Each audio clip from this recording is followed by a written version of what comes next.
Hello everyone, so today's lesson is about the ways to talk about the future. So the reason why I am not straight away telling you about the future is because, surprise, surprise, I'm going to let you in a secret, there is no future in English. I know it might sound surprising to you. Many students associate the future tense with will, which in a way it is. In some cases it might be, but there are many other forms of expressions of the future, and the future is merely a projection and depends strongly on the intention of the person speaking, or the preparation that person has made, or the probability of something happening. So will is not the only instance in which you can use a form of future, okay, an expression of the future. I will get started with will though, because I know this is the most common for you. It's a model, so as any model, when you use it, you will say, he will do it tomorrow. This is your model, will. Your verb here should be in its base form. It should have nothing added onto it. You do not need your S because the model, it works as a wall between your subject and your verb. So he will do it tomorrow. Very easy. You might see this or come across this as a contraction. He'll do it tomorrow. Sorry, there's only one R. Yes, tomorrow. In its question form, will he do it tomorrow? Will he do it? You always start with an auxiliary or a model, because a model is considered as a semi-auxiliary. It has the same mode as, it works the same as an auxiliary, a model. It's not really an auxiliary, it's a model. There's a difference between those two. A model indicates a degree of probability or certainty, okay, on something, but it works the same. So you always place first an auxiliary or a semi-model first, then your subject, and then your verb. In a negative sentence, you would simply add not onto your model. He will not do it tomorrow. Right? The same way you add not onto an auxiliary, you add not on will. Its contracted version is strange, be careful, won't, that a lot of students confuse with want. He won't, want, want. Be careful, the difference is very subtle, and we don't hear a lot of it in the pronunciation. Right? Sometimes in the future, be careful, with the first person singular and plural, we can use shall, but it's really running out of fashion. Not many people use it. We shall do this, I shall do that. It's archaic, and shall has taken on a different meaning now, which is not so much a future. You shall not pass is more a form of order than a form of, it's like a biblical order, right?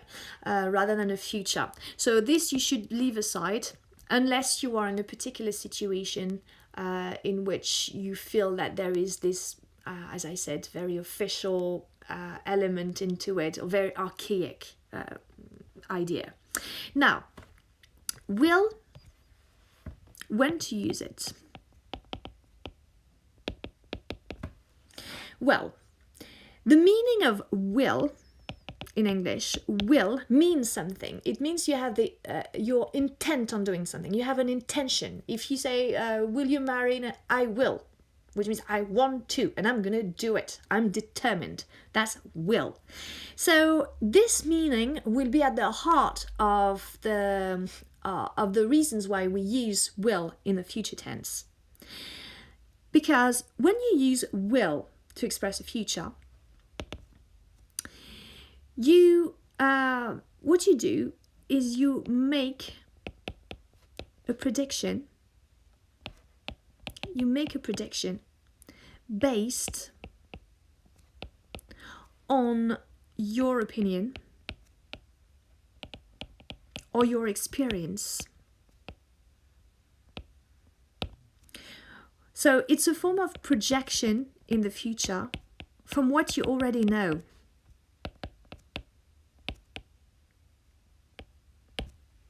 For example, if you say the children will enjoy seeing you again,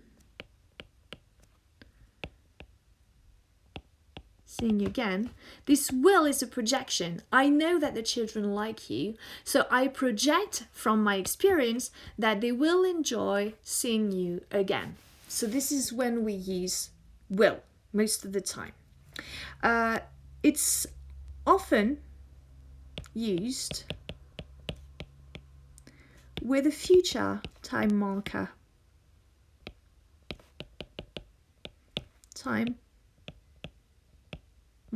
Very often. So you would say, I will go on holiday next week, right? So you get this for example, next week, next year, in 20 years. Okay. You do have a future time marker. This will be very important. I will repeat this over and over again.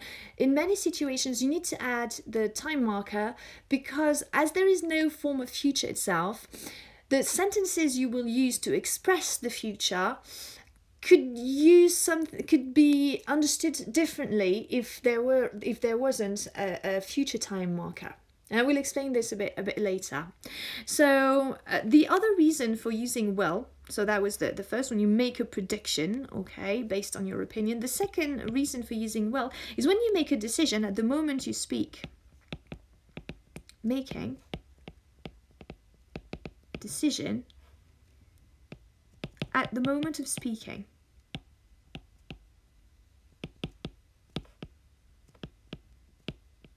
Very famous example.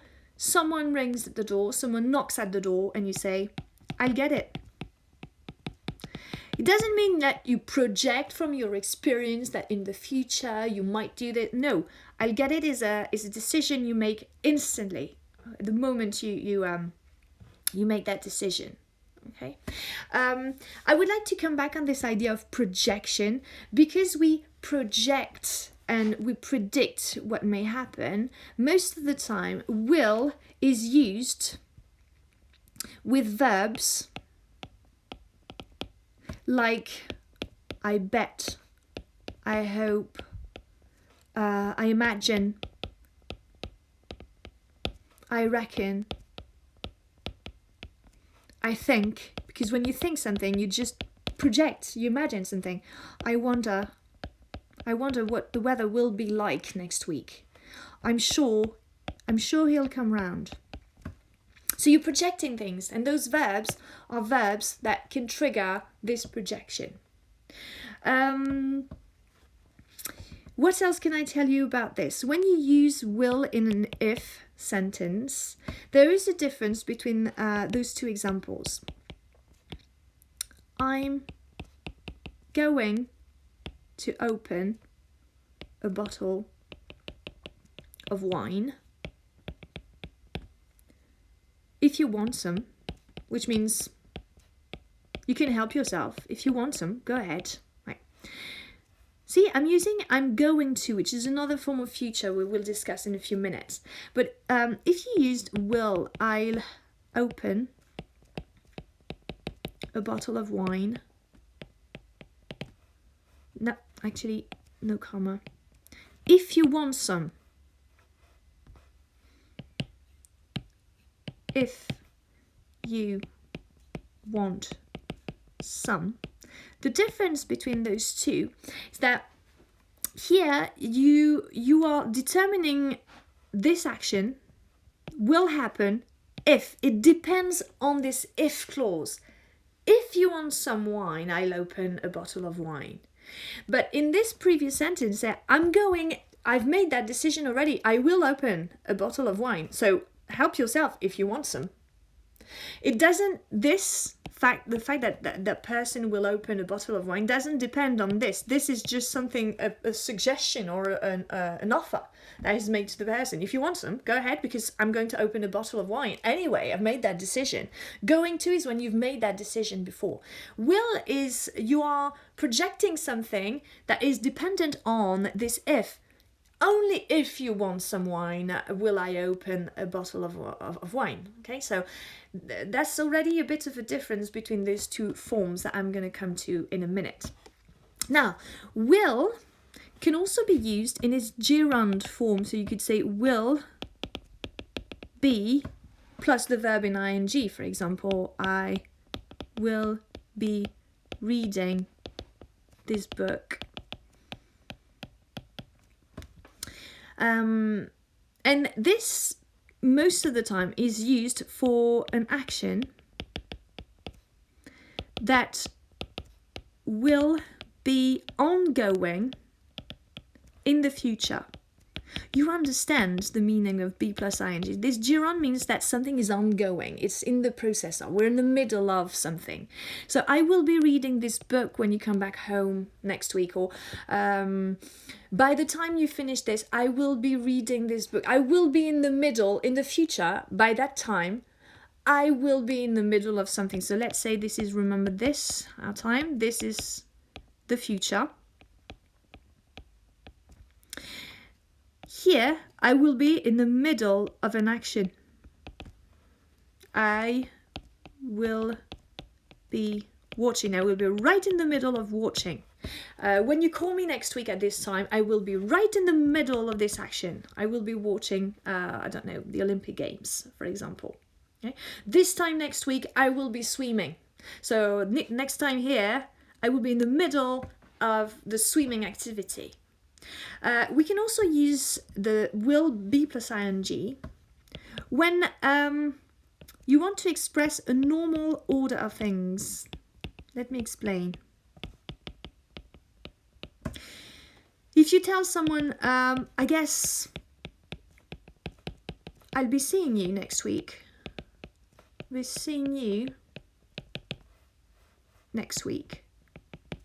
When you use this be plus ing, it means it's the normal thing. Like if I tell my students, I guess I'll be seeing you next week, means, well, it's planned in your schedule. It's the normal order of things. I'm the teacher, you're the students, teacher, students, lessons next week. It's the normal order of things. So I guess I'll be seeing you next week. Right, so sometimes we come across this will be plus ing when there's this idea that something is expected, it's normal things, right? The last reason for using will be plus ing, remember how we saw with previous verb tenses how be plus ing can be a way of expressing a polite request or polite demand, or, well, this is the same here. For example, if you use in a question, will you be coming to the party? It's basically a polite way of asking. Instead of saying, will you come to the party? So, will you be coming is a form of politeness, once again. So this be plus ing has many meanings when you think about it. It means that an action is ongoing, but it also means that sometimes you're irritated, it shows emotion, and here it shows politeness, right? So it bears more than one function. That's what you have to bear in mind. Right, so this was the use of will. Moving on to a second way of expressing the future, which is simply the present simple. And you're going to tell me, oh my God, how do I know when the present is the present as the present is the future, when you can use both, you can use this single verb tense for both of the verb tenses? Well, when you use, I'm going to tell you what makes a difference. Remember what I told you about the time marker in the future. If you say, we sail at 8 a.m. It means every single day, it's part of your routine, you sail at 8 a.m. So this is part of the present. Now, if you say, we sail at 8 a.m. tomorrow. This tomorrow is the indication that this sentence is in the future tense. As simple as. If you do not have this time marker, it's absolutely necessary. You're back to your normal present simple that expresses something like a fact or something that happens as a habit. So this is a prerequisite to understand that the present simple is the future. Now, when do you use the present simple in order to express the future? When you are talking about future events that are part of something timetabled, something that is part of a programmed arrangement,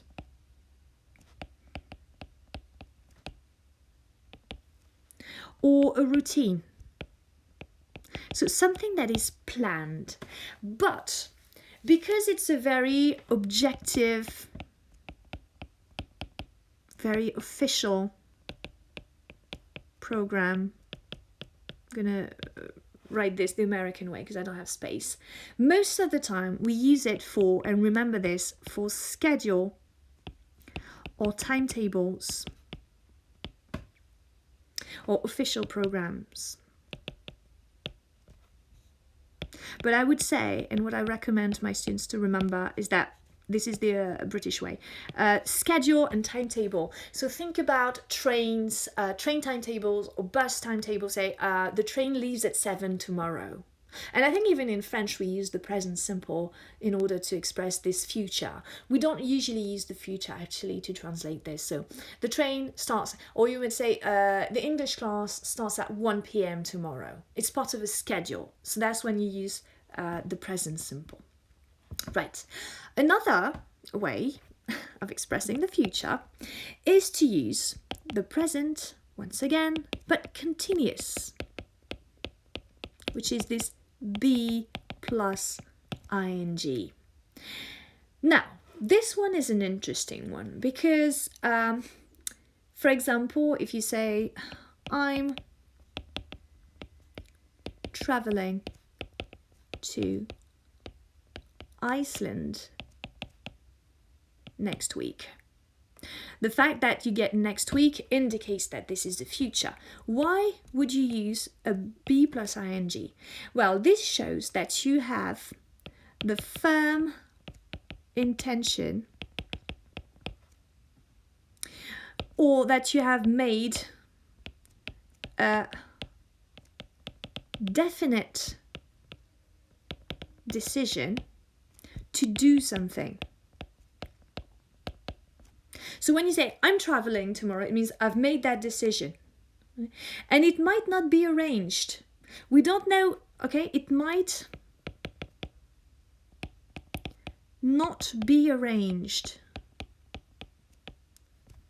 So it's just that you have a personal project for which you've made preparation, maybe, but sometimes you have made no preparation. Say, I'm going to this party, whether you like it or not. It means I'm determined to go, right? I'm gonna go. I'm gonna go is different from I am going, and I will explain that difference a bit later. So when you use this present continuous, it's basically you have a personal project for which you may or not have made preparations. For example, she is getting married next month. This is something she has decided. She is getting married next month. It's a personal project. Or when you say, what are you doing tonight? What are you doing tonight? What is your personal intention? What have you made a decision on for tonight? We use this be plus ing. Right? Be careful when we use this present continuous in the negative form. There are two meanings. First, it shows once again your intention. For example, I'm not coming tonight. I'm not coming tonight, which means I'm determined, I've made that decision, I'm not coming because I don't want to come. But it can also mean a form of insistence or a form of will. I would almost say a form of order. So if I tell my daughter, you are not wearing this skirt to school, when I say you're not wearing this, it means my will, my intention as a mother is that you are not wearing this, and this is my decision that I've made. It's like an order, okay? You are not wearing this to school. You are not making a fuss about this. You're not complaining about this. When you use it in the negative, and most of the time you address somebody in a negative sentence using be plus ing, it shows this form of this form of order. Your intention as a parent is that you will not let your kid do this, so you are not screaming out in the street that way. Okay? Right, so we're making our way through the various expressions of the future. The fourth one is to be to. So this one is used in very formal contexts. Most of the time for a planned action in a calendar.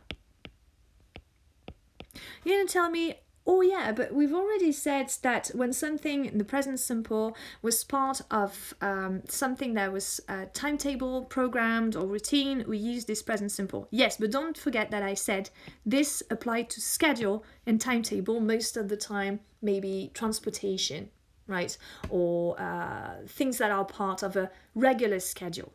Now, when I use it to be to, usually it's due to an official arrangement, and I'm thinking about celebrities or leaders, policymakers, when there are formal instructions.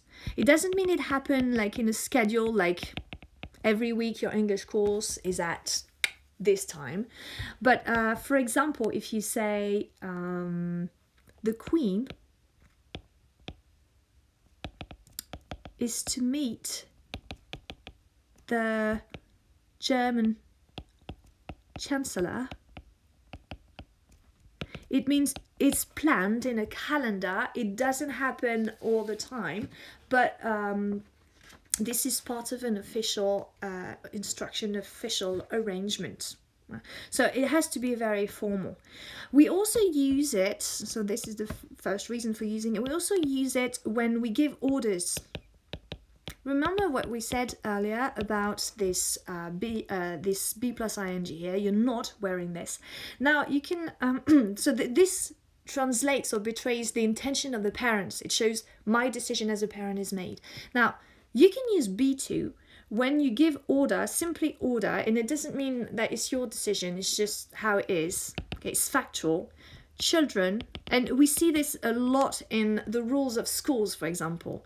Children are not to be left alone. It doesn't reflect the intent or the intention of anybody. It's just that this is an order. They are not to do this. Or I could tell my children, you are not to leave the house right now because we're in isolation. So you are not to do this. They are not to do this. There's just simple orders which this time do not emphasize so much the intent or the intention of the speaker. It's just an order. Right? It's factual. Now, the last element that you have to be careful with is in an if sentence. So if something must happen first before something else happens, for example, if the human is to survive, we must look at environmental problems. Environmental problems. In this sentence, in this main clause, this must happen first if this is to happen. So it's a bit more advanced grammar here, but if the condition that determines the realization of this if sentence depends on this main sentence. If we are to go to this party, we must make sure the car is tanked up, okay? That it has enough diesel, petrol in it. So you would use is to as a consequence of this main clause. Even if you use it the other way around, you start with this part of the sentence. You could start, if you want to make to make things clear in your mind, you could say, we must look at environmental problems if the human is to survive. Right? If you want to keep the right order, so this must happen first, okay? Trying to use, this must happen first before this happens. If you want to keep this order, it's fine, but bear in mind it can be the other way around as well. If we are to do this, we need this. If we are to go on holiday next year, the virus has to be first wiped out and scrapped, for example. Sorry, I'm using the current events as an example. Right, so moving on to A, B, C, D, E, the fifth expression of the future, to be about to. This one is very specific, very easy to use. It's when something will happen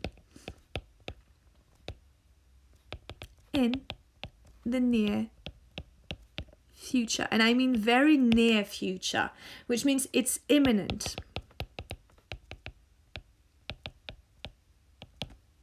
So you remember those phrases, to be on the brink of, to be on the cusp of, or to be on the verge of. All of this is the same as to be about to, which means to be very, very imminent. For example, I feel tired. I'm about to go to bed. To go to bed. I'm just about, in a few minutes, in a few seconds, I'm going to bed. I'm about to do this. For example, oh, look, this man is about to jump. Like in a few seconds, next few moments, this will happen. Right. Not very difficult to use. It's just a question of the proximity of the event in the future. It's just about to happen. Right. The sixth expression of the future, very interesting one, very important, is to be going to do something, which many of you know in this form, American form, gonna. Never use gonna when you write, because this is a contracted version of going to. If you want to sound formal anyway, try to avoid the gonna. This is something we come across in TV shows. This is something that people say because they're talking fast and they're contracting and coordinating their sentences. But don't use gonna. Most of the time go going to. So there are two reasons for using to be going to. The first, once again, is a prediction. See, this is a common guideline for all these future expressions. Prediction coming from present evidence.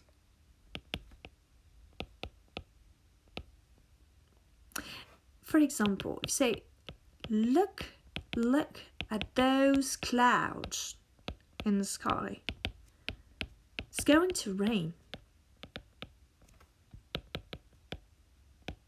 It's a very classic example here. If you look at this sentence, look at those clouds. The evidence is that there are, like, the sky is overcast. There are many clouds, very menacing, threatening clouds that are about to burst into rain. So your prediction is that due to these clouds, this will happen. Prediction that things will happen because of what is happening. Sometimes it's less obvious when you say, I think Paul is going to get the job. It's not as obvious, but it means that I know Paul and I know the position, so my prediction is from my experience and from the evidence I know. I know that he's tried really hard, he's prepared really hard for this interview, so I think Paul is going to get the job, considering all the efforts, for example, he's made. So this is a bit more subtle, but there is evidence that you know, but you do not mention in this sentence, that something will happen. I like using this example with students, the following example. The example of the pasta. If you project something, you said, I will eat pasta tonight. Okay, I will eat pasta tonight. What you're saying when you're saying this is you're making a prediction on your opinion, experience. I will eat pasta, which means I would like to eat pasta tonight. Right? This is a projection for tonight.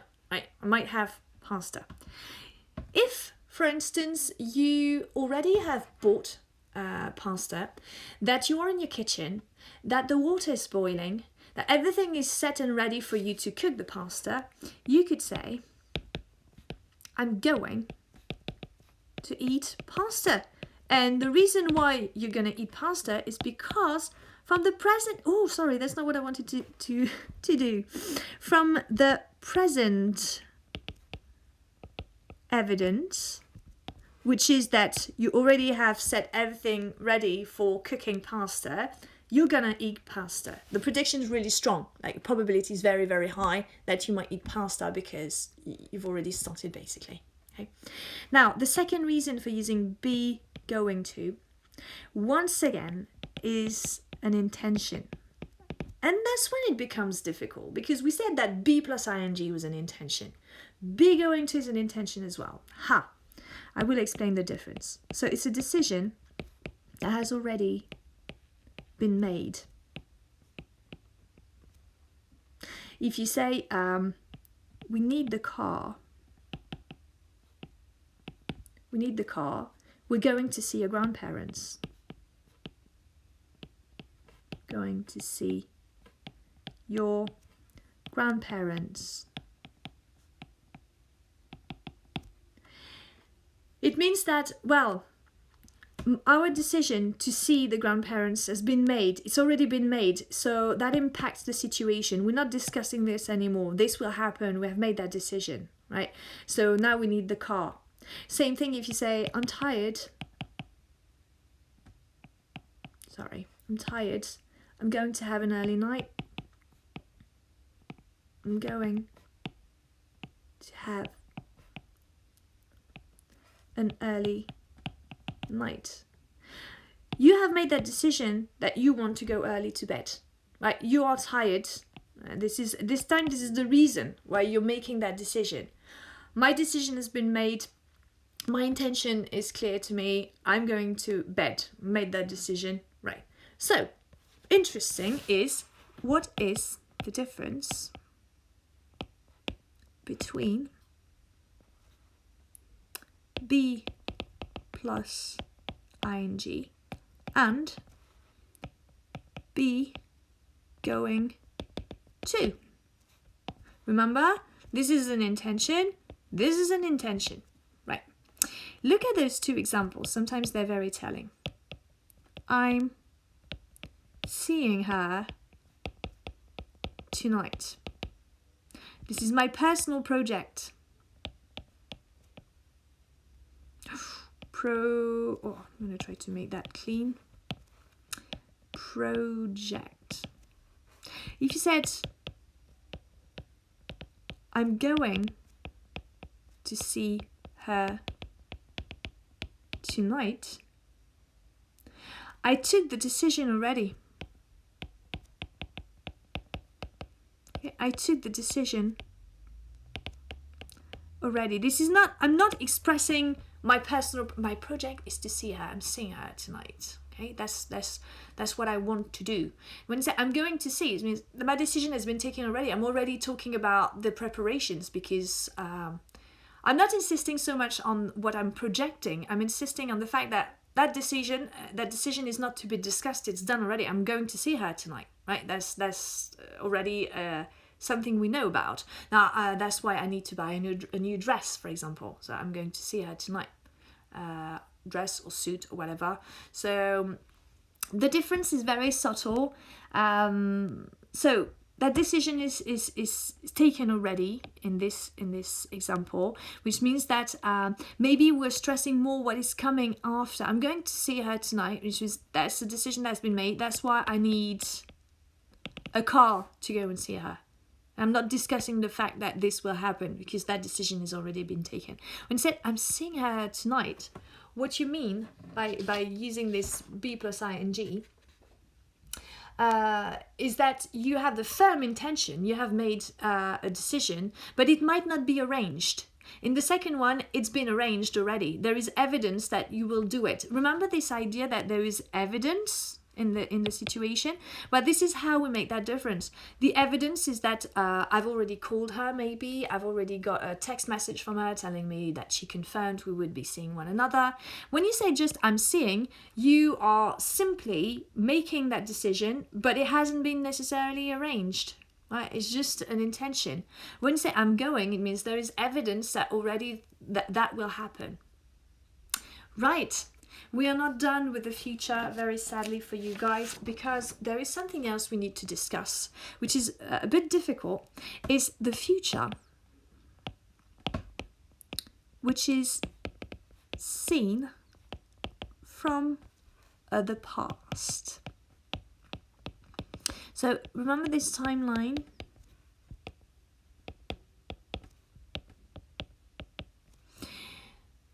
Let's say you want to position yourself as if you were here and you said the king would die in 1947.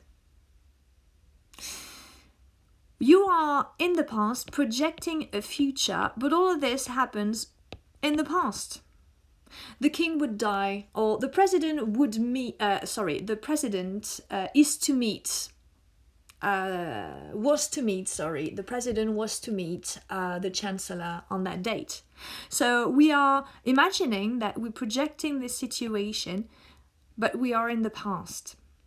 So there are several ways of doing this. The first one is to use all the previous expressions we have already gone through, but place them in the past.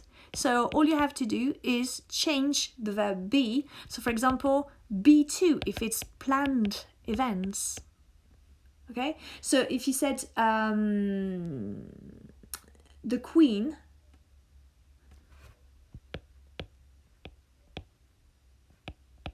was to visit Germany, it means it was planned. She was to visit Germany. But be very, very careful. It means it didn't happen. That's what was planned, but it didn't happen. She was... Actually, no. What I'm saying, no. If you say the Queen was to visit Germany, she visited Germany. If you say, I'm gonna rectify this. If you say she was to have visited Germany, yeah, I got it wrong.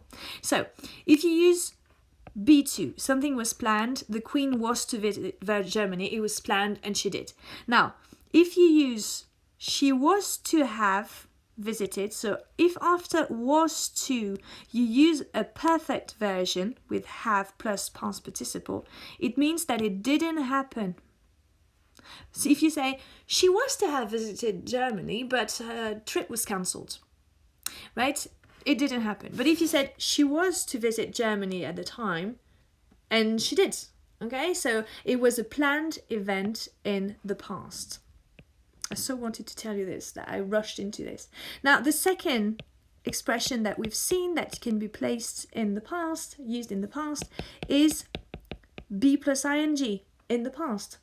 So what we refer to is personal projects, but in the past. So same idea, but in the past. If you say, we didn't invite them because they were having an early train,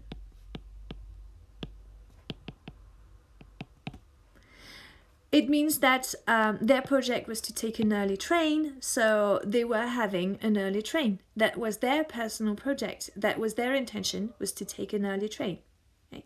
So this is the same idea as this be plus ing. You're projecting something you have decided to do, but this happens in the past, very simply. Remember the third expression that we saw is be going to, so you could say was or were going to. So the be is simply conjugated in the past, and this is once again very similar, an intention in the past, but that didn't take place. That didn't take place. Very, very careful with this one, right? It's very similar to this. So if you said, I was going to do it, I was going to do it, which means I made arrangements, I was going to do it, but I forgot. Okay, so this is something you have to really, really pay attention to. So very different from the previous one, because here the personal project, it probably happened. Okay, we didn't invite them because they were having an early train. They very, very likely they took that train. Now, if I said I was going to take that train, but there was a strike, so I couldn't, it means I had planned on doing this. My intention was to take it. I'd made preparations, but it didn't happen. So a very interesting, a very interesting expression. Now, the last one. Actually, not the last one. Remember, there's also this was or were about to. So I'm not spending too much time on this one. It's just that there was an imminent event in the past. Imminent event in the past. For example, I was about to leave when he called me. Okay? I was on the verge of leaving, was about to leave when he called me. So that's not a difficult one. The last one is interesting, is would. Would is just part of the verb agreement. Remember, verb agreement is when, for example, if you say a sentence in the present tense and you want to report the speech. This is part of verb agreement in reported speech.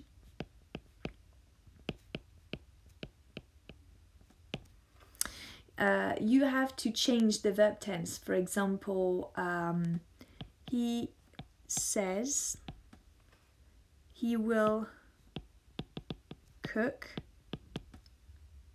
tonight. If I report this, he said he would. So all the verbs are conjugated in the past. He would cook tonight. All right. Or you could use it as well when you say, I started teaching in that school where I would spend. So I'm projecting myself, but from a past perspective. Instead of saying, I start teaching in that school today where I will spend 20 years, like you know how many years you spent in that school. So you could say, I started teaching in that school where I would spend 20 years of my life. So you stress the time that has been spent. You're projecting yourself, but from a past perspective. The last point I want to make, and then I promise I'm done, is the future perfect. That can be a very useful verb tense. The future perfect is formed of the will, have, plus past participle. Such as, I will have recorded a 40-minute video by the time I stop. By the time I stop recording, okay, stop my camera. So this is how you form this. Will have plus past participle. That's why we call it perfect. We use this for something that will be ended or completed or achieved by or before a particular point in the future. And really examples sometimes are so helpful. If you say by 2050 a man will have walked on Mars, you are projecting, so this is T0, this is T plus 1, the future. Let's say this is 2050. By this time in the future, a man will have walked, the action will have been completed. Okay, the action here will be over. It will be done. So by 2050, a man will have walked on Mars. By the time you come home, I will have finished. Which means at this time, this point in the future, the action will be over. We're projecting that the action will be over. Okay? Now, the last verb tense I need to mention, very advanced one, is the future perfect continuous. You can add as many things as possible. So you could say, I will have been living. This is a very complicated verb tense, right? So first you get this future, then it's perfect because you get this have plus past participle, and on top of this you add the be plus ing.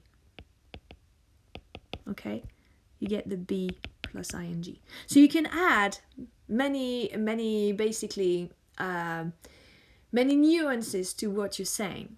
Let me explain. When you use this verb tense, first you can use this one when you want to emphasize the duration of an activity in progress at a particular point in the future. Remember this be plus ing. This one means the action is ongoing. Right. If I use this sentence, on Saturday, I will have been living in this house, for a year. So what I'm doing in this sentence is I'm projecting, once again, I love this timeline. On Saturday, which will be here, okay, Saturday, here, I will have been leaving, which means that not only will the action be completed, that will be a year, that will be a year since I started living in wherever that person is living, but I want to stress the time that has gone on. So I will have been living in this house for a year. So it will be completed and it will have taken some time. So you're stressing the time it will have taken. For example, by the time I finish this video, it will have I will have been speaking, for I don't know, I will have been speaking for 40 minutes. I don't know how long I've recorded this for. So I want to stress the time that has elapsed. So that's why most of the time we find it with for a year, which marks the duration of something. So I will have done this, I will have been doing this for, I will have been doing this, they will have been working on this project for 2 years in the future. Which is, we project ourselves, and in this point in time in the future, the action we will insist on the time it has elapsed for this activity to be in progress. Okay, so they will have been doing this. When I say it's completed, not necessarily actually. I could say in 2040 they will have been constructing a station on Mars for 20 years. So they will still be in the middle of it, right? In a particular tense. It's different from they will be constructing, which they will be in the middle of something. If you say they will have been doing this idea that you stress the time that has elapsed from a particular beginning to the end of this action. Okay, by this time they will have been working on this project for 20 years, for example. I don't know if I'm clear. You can ask me questions if that's still unclear. Now, the other reason for using the future perfect continuous is when we want to express what we believe or what we imagine was happening in the past.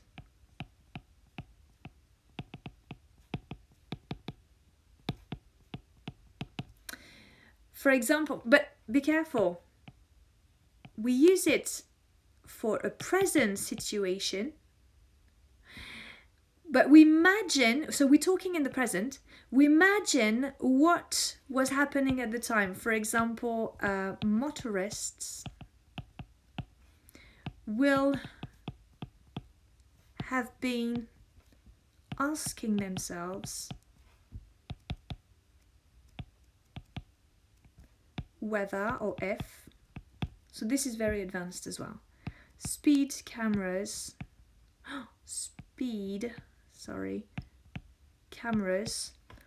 are a good thing. So when I use this verb tense, what I do is, this is what I believe. I believe that at the time, in the past, they have been asking themselves. And I'm stressing this idea that it may have lasted a certain time. I want to stress that they were in the middle of this wondering, okay, of this asking themselves at some point. So this is another reason for using the past continuous. What I strongly advise you to do, if you find this particularly difficult, is to learn a model or an example that is telling, which means that is a symbol of what the verb tense means. For example, when you say, on Saturday I will have been living in this house for a year, maybe this sentence could be the perfect example to illustrate what the future perfect continuous is, which is emphasizing the duration of an activity in progress at a particular point in the future. Same thing here. If you say, they must have been wondering what was going on. If you use this set sentence, just use this sentence and you should feel what it means now that I've explained as well. This example, I think it reveals a lot about the verb tense. And that's my piece of advice. You find it too complicated, you don't have to use it, but I'm thinking about those taking MCQs who do not have a choice. Just the fact that you've seen those verb tenses might help you recognize them. And if you're left with two choices, maybe you will say, oh yes, she explained at some point that when you use this have been asking, it's something to do with what we thought, okay, it was what was happening, and then you can choose the right answer.